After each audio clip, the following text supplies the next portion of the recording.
welcome to the Sports Dynasty Podcast. It's your co-host Raul. I'm back again. I'm here with my other co-host, Alex. How you doing today? All right. So last time we covered the Western non-playoff teams, No, the lottery teams. the lottery teams, and the playing teams that lost. Yeah, Now we're gonna do the top 8 playoff teams for the West. Yes. for the West. So let's start off with Memphis.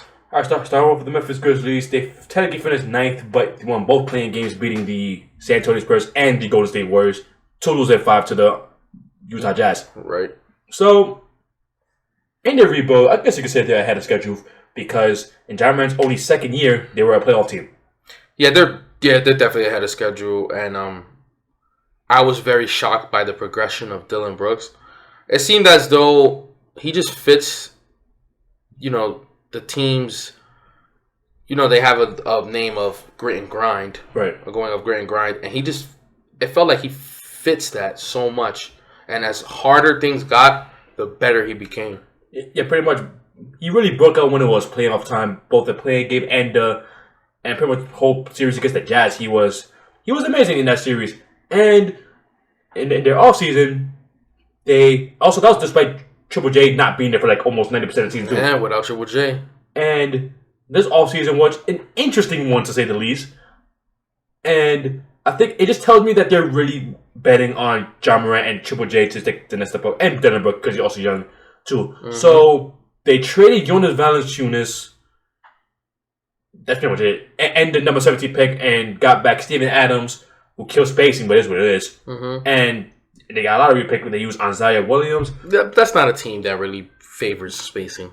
It doesn't. Yeah, so it's and they also traded for Eric Bledsoe, but they cut him.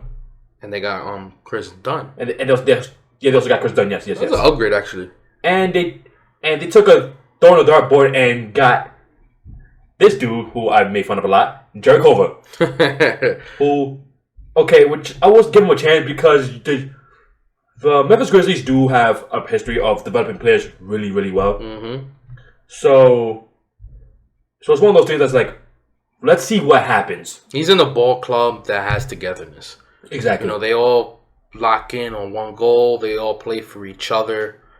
They believe in each other. They never are afraid of any moment.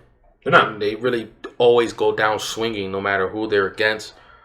And like you said with the Chris Dunn thing, actually got him. It made it younger because they have Bledsoe and then they just got like a younger version of that. Yeah, exactly. So this team, they're in the right path. They're in the right pace.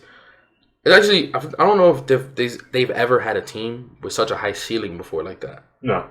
In terms of young players. Because with the Grit and Grind Grizzlies back in the early 2010s, it was like, what they're going to become at the end of the day. Right, you knew what it was. With this team, this team could be a championship contender in a couple years. John Morant, these guys just keep getting better. We forgot about Brandon Clark, too. Oh, yeah, Brandon Clark, yeah. They got Xavier Tillman. They have a lot of young guys. Brandon Clark, Desmond Bane, and DeAnthony Melton. Right. That's a really good team. DeAnthony Melton had a big 3, I think, in one of those playing games, right? I think so. Yeah, I think against Golden State. I think, but that was Grayson Allen. Oh, that was Grayson Allen. Yeah, they got him too. They lost him. No, they lost him. They lost him. He's in Milwaukee, I believe. It's actually a really good pickup. But this team.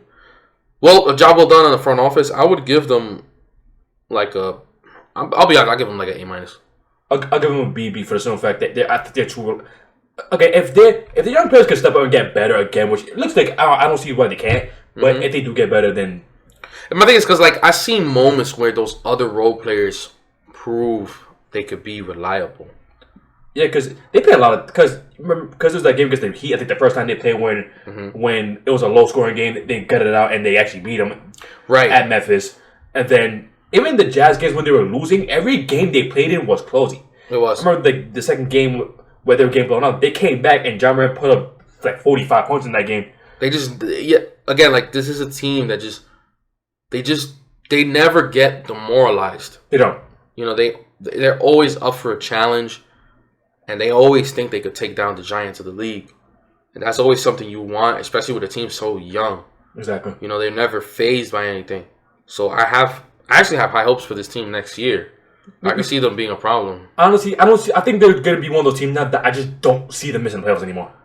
Yeah. Definitely, they probably go like a good 5-year stretch to 8 years where they're always going to get a spot somewhere in this Western Conference, no matter how it progresses, because their ceiling is so high. So, Memphis fans, you have a lot to look forward to with this team. Good. I have a lot of attachments to these young players too. All right, moving on. 7th seed, Los Angeles Lakers. My squad. My favorite team. So, where do you start? Okay, so the offseason was very, very busy for them. So, start with the losses. They lost Alex Caruso. They lost Kyle Kuzma. Lost Ben McLemore, technically, even though I feel like he barely played. He did barely play, but they did lose. They lost Dennis Schroeder. Money bag. They lost Montrezl Harrell. And they lost Kentavious Caldwell-Pope. And Drummond. I know what I said. Anyways, and they gained Russell Westbrook, Dwight Howard for the 4th time. Exaggeration, you're just doing the 2nd time. No, third. I like third time. I like third time. Kent Bazemore. Malik Monk. Thank God. Come on, Anthony. And Kendrick Nunn. I think that's it. And DeAndre Jordan. You have to remember that. Oh, they also saw Marcus Gasol too. Thank you for reminding me. Yeah, exactly. I believe that's all. That's all. So everything. This team, in the beginning of the offseason, it felt like a sky is falling kind of feeling. Right. Where I'm just like, I just can't, because at this point we had lost Pope, Caruso. Lost Caruso. And lost Montrezl, and you're not going to hit this too, and lost Kyle Kuzma. No. Nonetheless, it's a loss. Yeah. You know what I'm saying? So all those players were lost, and all we got in return was Westbrook. And Laker rejects. And Dwight Howard. Oh, yeah, Trevor Ariza. And Wayne Ellington. Yeah, and Wayne Ellington. I forgot about those two guys, too. I completely forgot about them, too.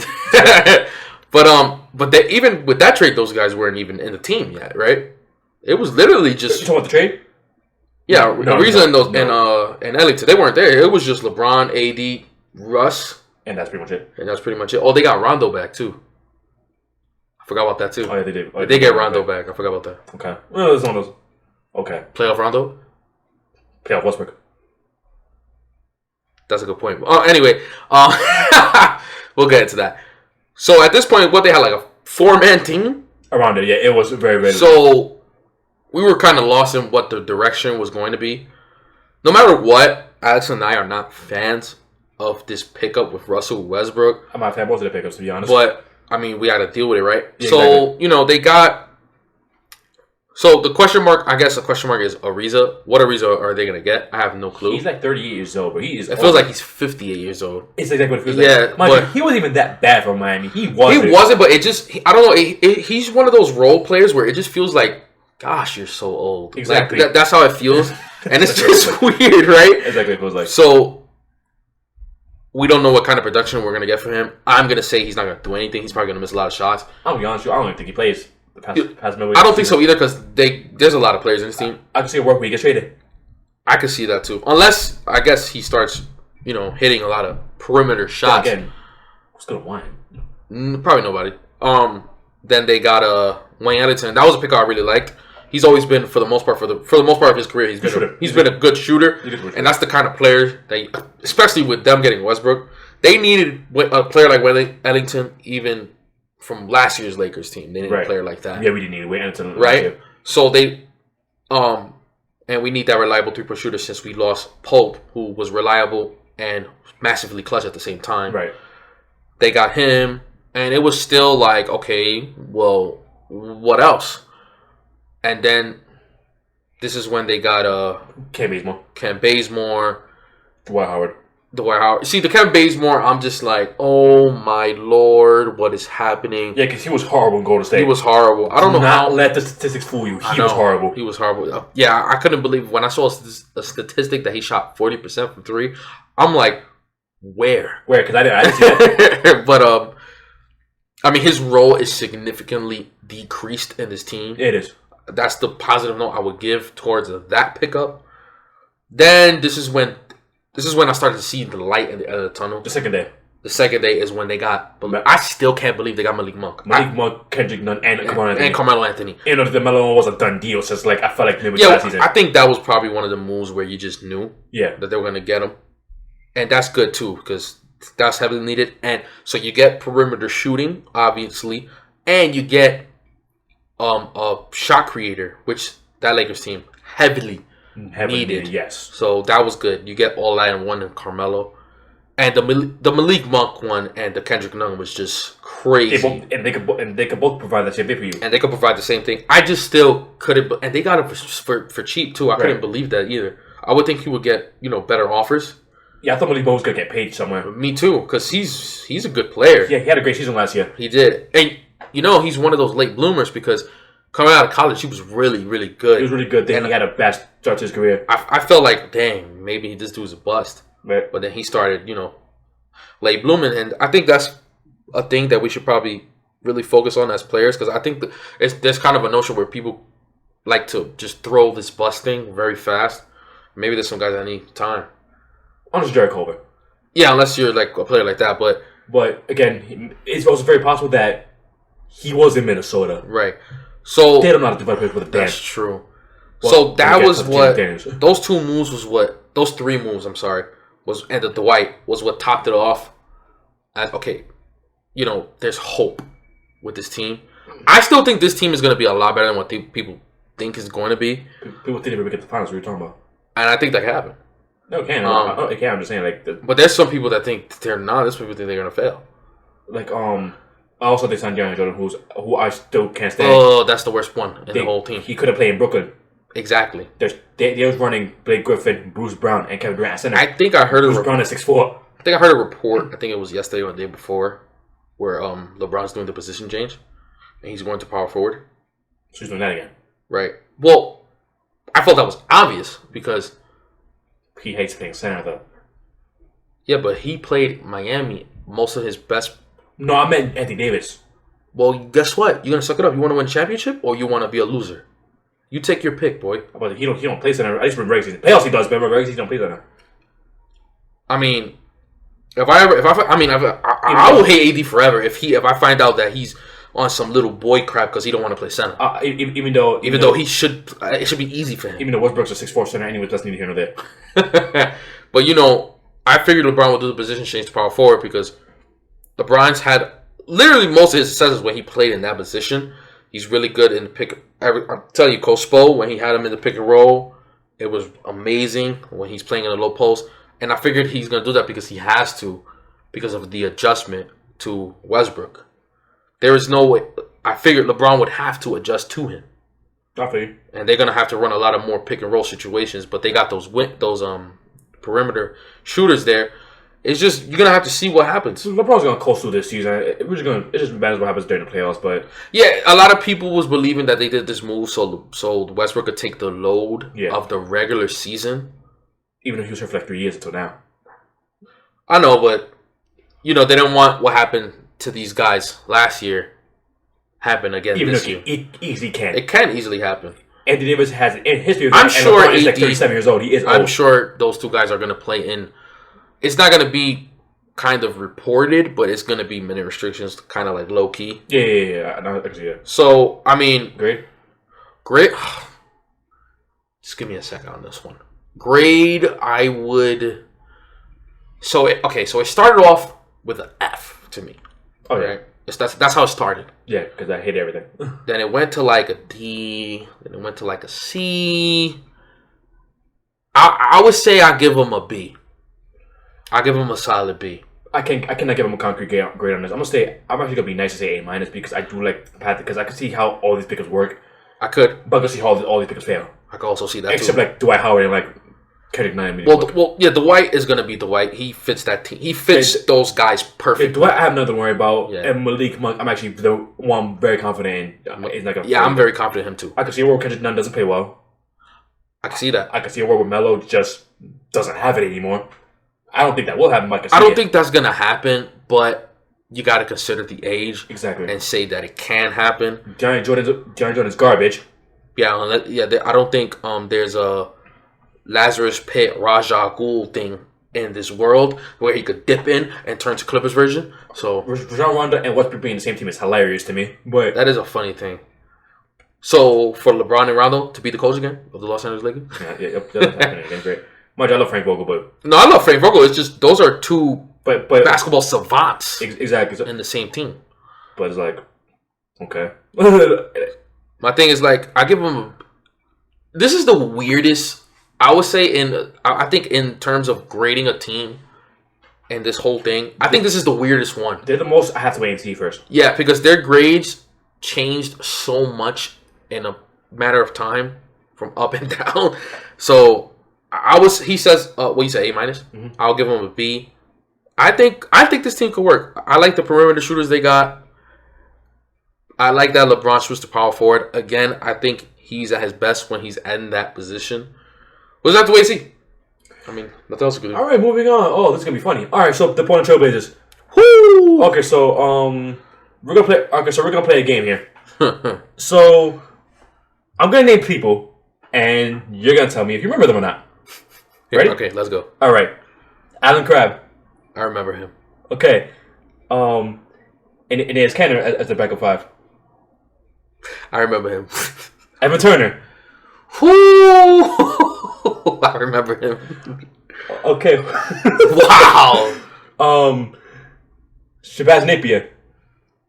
That is a super draft bust. I remember him. Mind you, he was a late first round pick, by the way. Exactly.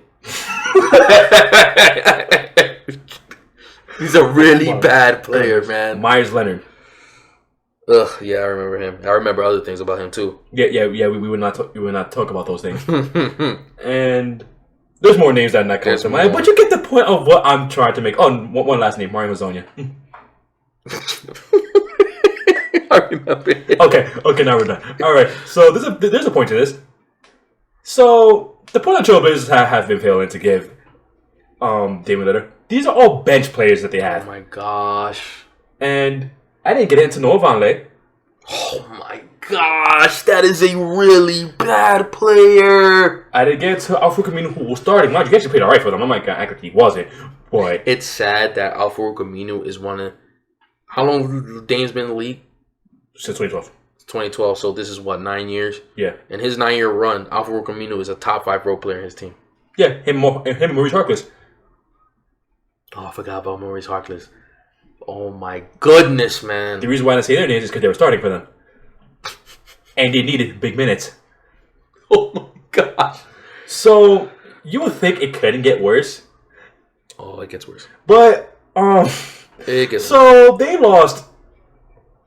Now I think about who the hell did they lose? Who did they lose? You're talking about this offseason. Now I think, who the hell did they lose? It's about what they didn't get. Right? I think they're about what they didn't get. I don't think they lost anybody. So, they signed.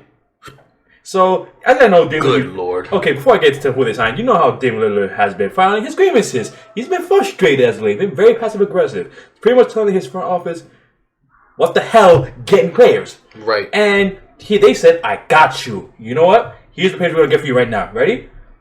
Let's go. Cody Zeller. The 50-50 90 man himself, Tony Snell. Ben McLemore, who was starting to get minutes on the Lakers team, who was injured to all hell. That's true. And they didn't sign up, but this is the best player they got. Larry Nance Jr., who actually do like the picker for them. But Larry Nance was like the grand prize. And this is how we ended the offseason. Larry Nance Jr. It's like when you win a new car and the price is right. It kind of had that feeling towards it. So, yeah. Yeah, it's like the price is right. You're expecting like a BMW and you get like a... You get a car from 1875. Yeah. So yeah, the Portland Trailblazers once again showed their ineptitude, and I'm putting that very, very lightly. So I don't understand how you have our generational player in Damian Lillard. He's the second best point guard, actually third because Luka Doncic's thing. Right. So top 3 point guard in the league, right? Mm-hmm. Great player. It's pretty much the reason why you even make the damn playoffs every year. He's so good in that team to a fault that they don't get good draft picks. Exactly. Mm-hmm. They had a lottery pick once, and not because that he was so bad, And that I'm talking because they traded for Sacramento before. Mm-hmm. And that's when they got a player who I forgot to mention who I can't stand, Zach Collins. That is a really bad player right there, man. So these are not good role players. They're like below average role players who are in the team very important, which is a problem. Right. And and again, I said this on the last show. I was talking about this. You know, you Damian Lillard fans and you 90s guys and 80s guys who take so much pride in quote-unquote winning the right way and staying with your same team and going through the war. Who is this man going to war with? His best... I just want to listen to what I'm saying. His best team is when he got drafted. Yeah, when they had Nicholas Batum, Wesley Matthews, Aaron Aflalo, LaMarcus Aldridge, Robin Lopez, and Mo Williams coming off the bench. Right. And I feel like they had a good... Oh, but Williams, it was... Okay. So, Damian Lillard's run in Portland's best team was when he was a rookie. That is a problem, man. But again, everyone takes pride in what he's doing. Meanwhile, his career is going on a downfall. Because, telling you, he continues to do this, he's going to, without question, retire with no rings. He's going to retire with not a good playoff track record. No, he's not going to be looked at highly in the all-time list. He's going to be looked up highly in those little barbershop conversations. Right. But when you think about it, and you going stat for stat, and you going for playoffs against playoffs, and milestones against milestones, he's not going to be up there. He has the numbers, but he will never win like MVP and all that. Because he'll never do any of that. Because his team will never be good enough to be that high of a seed for him to win. Exactly. And is that worth it? Or is it worth going to a better situation where all those things are possible? Because he's going to be one of those guys that you're going to say, maybe 20 years later, you're going to say, Damian Lillard, oh, he was pretty good. But that's pretty much it. That's all you're going to say. Like, yeah, he was good. That's it. I mean, he's not... You're not going to talk about him in a transcendent way, because there were many players who not played like Damian Lillard, but had the production of Damian Lillard. Right. And really didn't do anything. Right. So... And this players who've done more. Allen Iverson. Exactly. You see, now that is a legend. That's a top 50 player of all time. He's not... Damian Lillard, he's not even close to that trajectory right now. It's more so of the accolades. He has the numbers. He has the numbers, but... Again, that playoff track record. He has those two shots. That's it. That's it. So 2 series daggers. Against Houston and Oklahoma City. That's it. I mean, okay. Against teams who weren't really championship contenders. They weren't, no. You know, so... They both would have lost the next round. Yeah, that's his career. In the 2 first round buzzer beater shots. Yeah, for 2 first rounders, yeah. But then I could counter you. Someone who's telling me that about his greatness, quote unquote, and I can counter that saying that he got swept by the Pelicans. That did happen. So... That was very funny. For you people that like to talk so much garbage about people leaving their teams and not winning the right way, so a player is supposed to just go through this? So a front office is allowed to be so incompetent? It's just okay? No, they actually understand if you leave stuff. They would have 100% understand. But there's so many players that go through things like this in all of sports. And so, but that's the thing, that the front office is never to blame. It's always the player. Right. And why? And I just don't understand why that is. This guy got to get out of here, or he's going to have a nightmare of a career. F? Oh, yeah, that's an F. If there was a grade lower than F, I would give it to him. Yeah. Because how could you have this player for as long as... And in a sense, it's worse than the Pelicans, because how could you have this player as long as you had him? That's maybe the reason why. And continue to do what you're doing. Like, do you just want to sell tickets? Is that all you want to do? I feel like they're what I'm looking for. They're satisfied for having the head above water. Yeah, because he is box office, because he is that good. Yeah. But that's all you want. You don't want him to be a living legend. You don't want him to be like Clyde. Like you've done it before. Right, Clyde made finals. You know what I'm saying? You were content. And even after Clyde, they had contending teams too, trying to win the championship. Remember what with Rasheed? Well, with Rasheed was Steve Smith was up in there. And Scotty. Yeah. So what's going on? I mean, you had that team when he got drafted. How you lose all those players? They lost almost the whole team. And this is prime LaMarcus Aldridge. It was debated. He was one of the best big men in the game. It was, yeah. So, like, how could you never be able to form this type of team again? It doesn't make sense to me. I don't know. I literally don't have an answer. But again, these days, I tell you, man, like, Brad franchises are, like, really bad these days. They're, like, really bad. Like, the Blazers, they're going to make playoffs. Yeah, they're going to get a spot, and they're going to lose in the first round again. And that's going to happen next year, and the next year, and the year after that. And might lost to a bunch of crippled players in Denver. That's what they lost last season. They lost to a crippled Nuggets team. Yeah, this team is in a situation that teams is literally, it's like they're swapping from going out of playoffs and into the playoffs, and they bumping the Blazers out the playoffs in the process. Pretty much. So you damn near getting bumped by like every team in the whole league. It's like they having a field day on your team in the playoffs. Right. And who haven't they got bumped yet? They got bumped. They got bumped by the Lakers. They got bumped by the Warriors multiple times. They got bumped by the Pelicans. They got bumped by Denver. How you give Andy Davis a series win before he went to the Lakers though? That's insane with the Pelicans. That's the biggest one. They got bumped. Have they got bumped by the Clippers before? No. They should have. They should have, but that injury thing. They got bumped by San Antonio before. Mm-hmm. They bumped by the Grizzlies. They got bumped by the Grizzlies before. I think that's it. And that's pretty much because they did lose to the Warriors like 3 years. 3 years straight, yeah. Not 3 years straight. They took a break with the Pelicans. Then they lost them again. So it's like, see, this is a team that doesn't know what they're doing. They do or they're just like, we're box office. We have Dame. Hey, we're making money. It's cool. We're making money. It's fine. It's very possible that's just the case. It could. I feel like it is because how could you respond with your franchise's players' frustrations, clear frustrations, right, with this offseason? Yeah, no, that. I feel like this was the offseason. Like, this is it. You gotta save your franchise player. You gotta give him a reason to not demand a trade. And then you do this. Fantastic. I feel like probably by February, these talks will start rising up again. Moving on. Yep. Moving on to Dallas. So they got Reggie Bullock. I'm gonna say Goran Dragic with a question mark because it's rumored that the Raptors are gonna buy him out so Dallas can sign him. Right.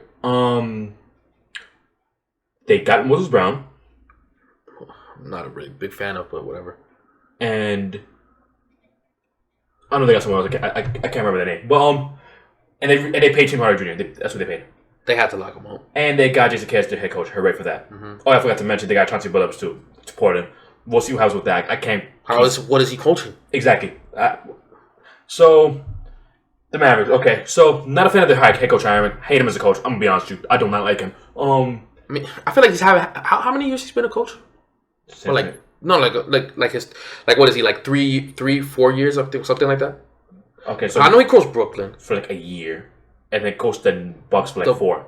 So he's like probably been like his 10 years as a coach been like about 5 years. Yeah, and I've never been a president of anything. So I mean, I liked what he was doing with Milwaukee though because I like how he had Jabari Parker and Giannis. You know when he was there? When he was there, right?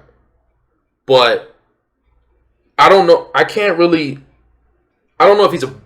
say he's a good coach or a bad coach yet because I think it's terrible. I feel he hasn't been. I don't know. I mean, he hasn't been there long. I feel like he hasn't really been there long enough. That Brooklyn, I mean. Oh no, I don't count the Brooklyn one. That I call it the free trial. Okay, that's fair to say. I call it the Brooklyn one the free trial. When I saw Milwaukee, I was not impressed. You missed the playoffs once with that team, which I don't understand how. In the Eastern Conference, mind you, and every single time I've seen the Bucks, it's like I still felt like in that Eastern Conference they should have been better.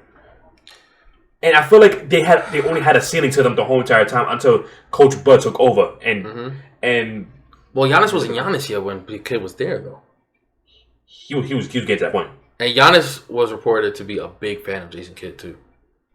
No, I could believe that, but at the end of the day, Jimmy Lillard was a big fan of Terry Stotts, and look how that ended up for them. That's also true. So I don't know. I mean, I would say let's see if they're like what were they? They're fifth seed. Yeah, they're fifth seed. If they're like 7th, 8th, which is very very possible because teams got better. They did, but still, if they're like 7th, 8th, there might be a problem with Jason Kidd. But that Maverick. Okay, at least that one thing I could say for them is this: Luka got paid. You paid. But like, so you got paid. So you got for like I'll say like 5 more years. But that's the thing. Like, I can't give you credit for that. Like again, like yes, I can. He didn't leave, right? What kind of franchise players in that kind of stature leaves at that time? They always take the first contract. Not really, but still. So I'm saying, like, I feel like an infant could have got that deal done. So you brought yourself more time. I'll say you brought yourself more time, but what you're doing, I would say I know what you're doing, but it's frustrating me because you're like, okay, this is what we're gonna do. We're gonna let Luka do everything, and we're gonna keep giving players for Luka to dish to when he gets trapped, and we're gonna just do that every single year. And the players you have are good, but they're inconsistent. That's the problem. Exactly. Because if you look at the Clipper series, the first 2 games they were hot. Afterwards, nowhere near as much. With Dorian Finney-Smith, Tim Hardaway Jr. Because that should have been a series easily won. They should have easily won that series. Yeah. Maxi Kleber was... I'm lying. He didn't even shoot the ball that series. Yeah, but he had a better series in that one than he did in the year before. That's because in that one, he was all-time bad. So, and then in that... We're actually going to go real deep in this, but in that one, in this team, it's like you got Luka having these legendary performances, but it's to the point where it's like he has to do it. I could make the argument it's hurting his team. Yeah, exactly. And, you know, before we started the show, we were actually talking about this. In a way, Luka could be hurting this team.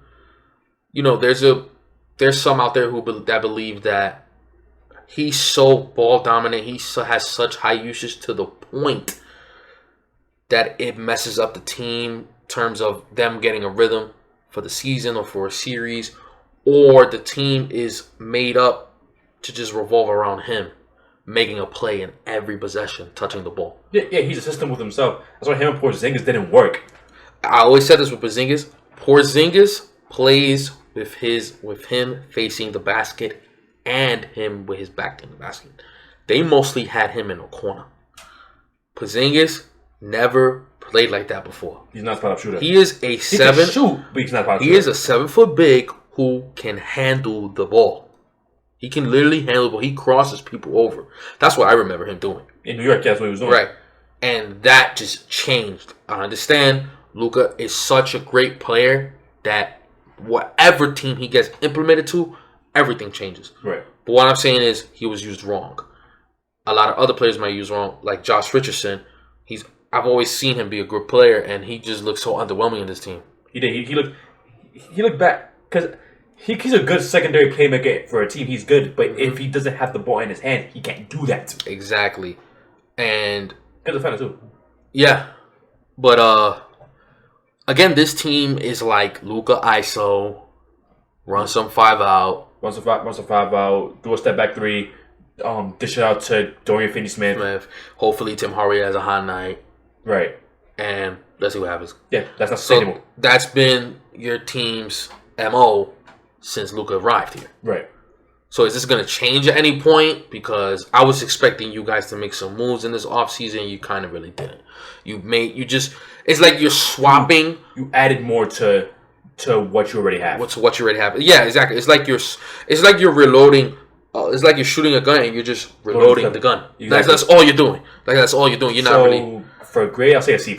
Yeah, I guess I'll give them a C+ because they didn't get worse. Exactly, they didn't get worse. I gotta give them some credit for that.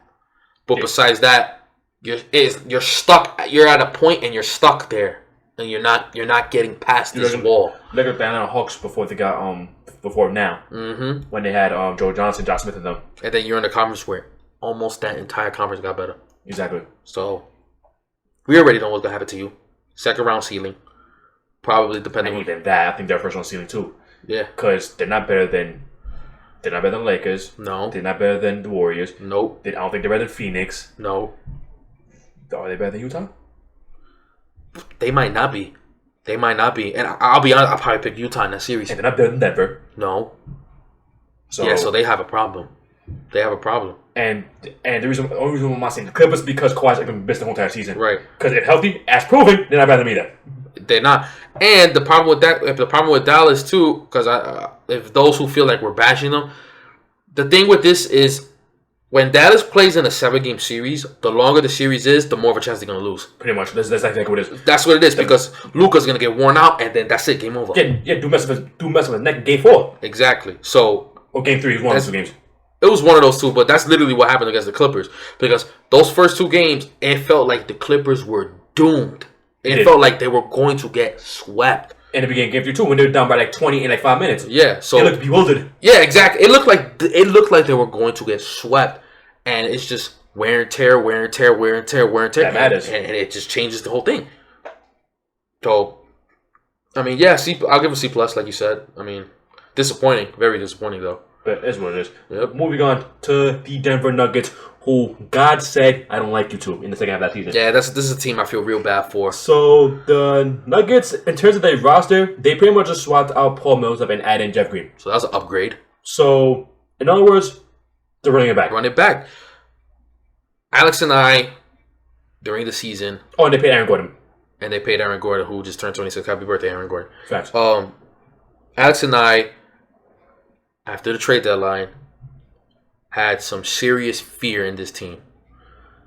We saw they got Aaron Gordon, and we saw how well that was going to work. We already were talking about it. Right. And then these dudes were damn near unstoppable when they got them and when they were healthy. They weren't losing. It almost felt like, are they going to just win out the whole season? Are they going to just not lose a game? So it was smart of them to just run it back and, replace Paul Millsap and get Jeff Green, who showed he could still make big plays in this league. Exactly. And I'm be honest with you, if they didn't get injured, they maybe would have made the finals. Probably. I mean, that was a team that was a serious. They were so hard to beat when they were healthy. I think they would have beat them. I think they would have beat the Suns. Yeah, they would have beat them. They're 100% healthy. That depth would have got them back. And they would beat the Clippers again. They would have got again. This was a team. This is a team where I could see winning the championship. This is all you gotta do is just get it done. That's pretty much at this point. The only team I think they could not beat was the Bucks. Oh yeah, that's just a mismatch. And that was because Giannis went Super Saiyan. He would not. That was a man that would not be denied, especially against a team like that where he could just. Yeah, Aaron Gordon was not going to be enough for that. Yeah, but honestly, the reason why I'll say it in A- to an A because at the end of the day, you kept everybody. Yep, you kept your group and you actually got better. You got Jeff Green. Exactly, and you signed this dude back too, JaMychal Green. Yep, and you can run small ball lineups too. Jamal Murray comes back. You want to give Jokic a rest? You could run JaMychal Green and Jeff Green as your bigs. And he re-signed Will Barton too. Yeah, yep. same team. Run it back, see what happens. And that's pretty much about it. Yeah, great team. What I'm going to say now, Utah, number 1 seed, who got reverse swept by the Clippers. So same problem with kind of the same problem with the Dallas team. So they tried. They did. So they got Rudy Gay. They got Hassan Whiteside. That doesn't make no sense. But and they got, better than Derek Favors. Is it? Yeah, he won't get dunked on by Kawhi Leonard as bad as he did. I was about to say he would get dunked on. Hassan Whiteside is bad now, man. And Eric Pascal was the guy. That's the good pickup, Eric Pascal. They lost George Niang, which is a disrespect subtraction. Ooh, that was a major upgrade losing George Niang. Yeah, that's a disrespect subtraction. And they lost Derek Favors to trade him. Again, I could always argue disrespect subtraction. Yeah, Derek Favors is just a shell of himself. He's just not good anymore. He's not good anymore. He was one of those very consistent players. You knew what he was going to give you back in his day, but he was a tier below Paul Millsap in the prime. Right, but he's just not a good player anymore. It's just what it is. He's not a good player, but the thing with the Utah Jazz is like they're missing something. But that's something that I've always said. Yeah. They you know what they need? They need another wing who can shot create. And here's the problem. And Eric Pascal can actually kind of provide it. Like he can create his own shot. Kind of, but you replace Niang with Pascal. But my biggest problem was that you're paying a dude who got dunked on by Terrence Mann in back-to-back games, $200 million. That's my biggest problem. And Terrence Mann really laid down authority on him. They made a game plan to target someone who won Defensive Player of the Year. How does that work? The French Roy Hibbert. Yeah, I'm telling you, man, this team. Great regular season player though. But very good regular season. But when you have to play, they're another team that it goes without what you said. The longer the series goes for this team, the worse it's going to get for them. It's going to get. Now I like what this team did in changing its scheme. It went to a 3-point shooting team, which works. So this was what this team was. This was a big part of what they were missing because there was always they always felt like they're just there. Right. Before this season that just passed, it always felt like they're just making the playoffs to lose. That's what it felt like. Now they can win a series and lose. Now they can win a series. Yeah. But now that they changed their scheme, they're a very, very, very dangerous 3-point team. They're a team that it gets ugly really fast. It can get ugly really fast, but the problem is again, when they're game planning for you for a whole 7 games, that's where the problem lies. And this is what I was trying to say during the season. I kind of had that little feeling. It's like, if you take out the 3-point shooting, what can they do? Unless Mitchell put it as a playmaker, nothing. And that's a big, big problem. I love Donovan Mitchell. If there's anything wrong with Donovan Mitchell, it's his playmaking ability because he has elevated to such an elite tier. He is amazing. Yeah, he's an amazing player. He's damn near unstoppable. But his playmaking ability, and again, credit to Ty Lue. It was just masterful what he did. His playmaking ability is alarming. It really is. I didn't know it was that bad until I saw that Clippers series. Yeah, I know it was bad. I didn't know it was that bad either until that happened. So, but this team again, you need another shot creator because I understand you got Conley, but the health factor. Yeah, I think they could have beat the Clippers if he was there. Yeah, if he was healthy and he got his rhythm of the series, they probably would have won. So I'm not even gonna blame for what happened in that game 6 because he was rushed back clearly. Yeah. And I don't knock him for that either. Again, healthy, this team can make a Western Conference Finals because and not by accident. Yeah, they like I said, when they changed this scheme, they turned into a competitive, actual competitive team in the conference. But you still have these problems that are so alarming.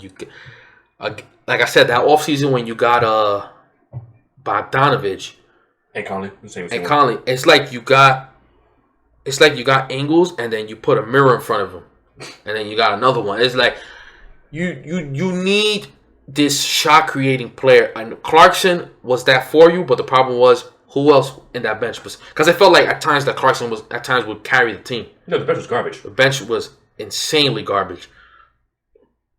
Really Gay's the answer? I don't think so. He's good, but But as your answer, you got him and Eric Pascal. Your bench did get better. No doubt, it did. Because again, you lost George Niang. That's just by subtraction. But in terms of when I look at you and I stack you against the Lakers, the Nuggets, the Warriors, I don't see you coming out on top. And again, the reason why I say the Clippers is because they're injured. Because dude is injured for the year. Right. I don't see you coming out on top. Exactly. And it is an upgrade from where you've been. It is. But still, you're still missing something. You're missing that extra piece that you need. Yeah, so what would you grade them? We'll give it like a B. I'm going to give them a B because they upgraded. They did upgrade. So, the team got better, but it's like... The team got better. But it's not better to a point where you get over. You're still paying somebody $20 million to, get dunked on by Terrence eighth man. Yeah. Speaking of which, though, the Clippers. They're next. Clippers. Oh, man, this team proved a lot to me. They also got pretty unlucky because, they lost Kawhi Leonard, who's not going to be playing this year. Unless I would have played him this year, waiting on it, especially since you got to a 4-year contract. No need to rush him back. And they did re-sign him. And you traded away. I think that was their biggest move. Like, they got him back. Yeah, so they could breathe easy now. They could breathe. Yeah. So you traded away Patrick Beverley, Rajon Rondo, and pretty much got back Eric Bledsoe, which cool player. But my biggest problem with that is more the leadership factor more than anything else. Yeah, you lost your vocal leader. More your off the court thing, more than on the court. Because Eric Bledsoe's a better player than them. No doubt. Clearly. But it seems the team forgot the value of a vocal leader, Right. of this togetherness. Because Pat Beverly would create this environment with the team where the players feel like it's us against the world. Exactly. And it worked. It worked, and they played off each other. It's been a while since I've seen a team play together like this one. Next man up, next man up, next man up. No matter what happened, it was just that next man up mentality and try to prove everyone wrong. And it was amazing to see. But with Pat Beverly gone, exactly. Do you have that again? I don't know. Yeah, because I was making fun of Terrence Mann, making fun of him earlier. He really was. He had a great playoff. He had a fantastic playoff. He was great. And Reggie Jackson looked like the Michael Jordan in the playoffs. Like, he was absolutely amazing. He was amazing. He was literally unstoppable. And Paul George changed his own narrative from... He sure did. He was actually playoff Pete in the good way. See, and this is the thing with Paul George, is that this is what I expect from him. Exactly. And because that's how good he is. That's how talented he is. This is how he should be. But an argument could be made that Paul George needs to be the guy. That's what that could be. Even though when Kawhi was there, when he was having his moments, yeah. Yeah, he was having his moments. But when Kawhi went out, he really, really started killing, man. Yeah, the first game without him there, did he put like damn near 40? I think so, yeah. So the Jazz in Game 5. So the Clippers, you're waiting for the 2-year window, because just run it back. To run it back, because again, this year is one of those years that they're gonna be in playing team at bare minimum. I think they're too. That team is too good for that. Like, I think they will. There's a lot of teams in this conference. It's just okay. You're saying playing off the strength of the conference. Yes, not because of them, because they're a good team still. They probably will be playing. I would say they're gonna be high playing though. Yeah, like 7 or 8, like 7. Yeah, like 7. Yeah, because again, the team is good at the end, and if they didn't get injured, they would have made the finals. They probably won it. I truly believe this team probably would have won the championship if they were healthy. So they were just locked in, and I always look at ingredients of a championship team, and that was the team that had the only thing that they didn't have was the luck factor. Yep, because Ibaka got hurt since near the end of the season. Before the playoffs started, he tried to play in the playoffs. He just couldn't do it. He couldn't go. Kawhi got injured in the middle of the Jazz series, which I could say is surprising, but it's not. It's not. That's what. And even Zubac, who actually was having a decent series against Phoenix, he got hurt too. Got down too. He was relying on a washed-up DeMarcus Cousins. And didn't Marcus Morris get hurt too? I think so. I think he did get hurt. Yeah, everyone got hurt in that, and everyone went down, man. And they still won the game in Game 5. Yeah. At Phoenix, so it was like. And it took for Chris Paul's heroics to force a game, to not force a game. Yeah, because they brought it down to 5 too. So players like Luke Kennard and Terrence Mann got to step up heavily in this season, which they did in the playoffs. Like, I just don't see why they can't do it here again. I can't see why they don't either. And the Clippers, again, they can breathe easy. They pretty much, I'm pretty sure they have the same players back the year after too. I damn near give you an A just because you resigned Kawhi Leonard. Yeah, you saved. You saved your franchise. Saved the franchise because Paul George was going to request a trade like a year later if Kawhi Leonard would have left. Yeah. And then those picks, okay, see what happened? Oh, they would. It was kind of like before he resigned. It was like, if I could describe it, it's like you're underwater. Exactly. And you're just waiting because you know how this dude moves, and you're just waiting for the bomb. You waiting for the bomb, and you prevented it. It's like if a finger was like at the button at a nuclear bomb, and you intercepted it at the last second and got Kawhi Leonard back. So, good job. So I'll give you an A. Exactly. So again, you're still gonna be good for a little while longer. Yep. Good for you.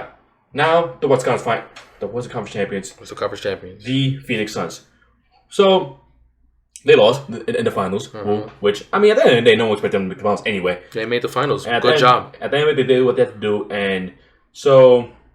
They re-signed Chris Paul to a massive contract, which I understand what they're trying to do with that. They're trying to get a bare minimum 2 or 3 years more of good Chris Paul. Yeah. And that's pretty much all they need. They pretty much same team, except they added JaVale McGee. Who was heavily needed. Because if you saw the finals, you know why. Yep. And they got this dude who thinks garbage. Landry Shamet. There you go, Landry Shamet. Who's terrible. I mean, it's just one of those things where you just got to run it back and let's see where this season takes you. And lost pretty much nobody. Lost Devon Carter, but he didn't play. So he didn't play, which was interesting. But he didn't. Yeah, so just got to run it back and see what happens. I mean, if you're the Suns and if you want to prove the people wrong about your path to the finals, this is it.